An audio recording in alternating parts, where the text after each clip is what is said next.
ജാസ്മിൻ്റെ നാടായ കൊല്ലത്ത് ഒരു ഉദ്ഘാടനവുമായി എത്തിയതാണ് ജാസ്മിനും ഗബ്രിയും. ഇതിനിടെ മാധ്യമങ്ങളുടെ ചോദ്യങ്ങൾക്ക് വളരെ രസകരമായി മറുപടി പറഞ്ഞിരിക്കുകയാണ് രണ്ടുപേരും. ബിഗ് ബോസ് ഷോയ്ക്ക് ശേഷമുള്ള ഇവരുടെ രണ്ടാമത്തെ പൊതുപരിപാടിയാണിത്.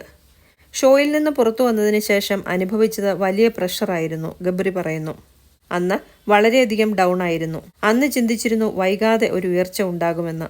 തൻ്റെ ഒരു സിനിമ അധികം വൈകാതെ പുറത്തിറങ്ങുമെന്നും ഗബ്രി പറയുന്നു. ഇപ്പോൾ ദൈവം സഹായിച്ച കുഴപ്പമില്ലാതെ മുമ്പോട്ടു പോകുന്നു. ഒരുപാട് സ്നേഹവും അഭിനന്ദനങ്ങളും കിട്ടുന്നുണ്ട്.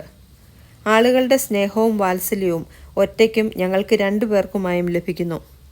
ജാസ്മിൻ്റെ നാട്ടിൽ വരാൻ പറ്റിയതിൽ സന്തോഷമുണ്ടെന്നും ഗബ്രി പറയുന്നു. ജാസ്മിൻ ഇങ്ങനെയാണ് പറയുന്നത്, താനും ബിഗ് ബോസിൽ നിന്നിറങ്ങിയ സമയത്ത് ഒത്തിരി ഡൗൺ ആയിരുന്നു. ഇത്രയധികം സ്നേഹമോ സപ്പോർട്ടോ പുറത്തിറങ്ങിയാൽ കിട്ടുമെന്ന് ഞാൻ വിചാരിച്ചില്ല. എന്നെ ഒരു മോളെ പോലെ കാണുന്ന ഒരുപാട് പേരുണ്ട്. അതിലൊക്കെ സന്തോഷവുമുണ്ട്. പിന്നെ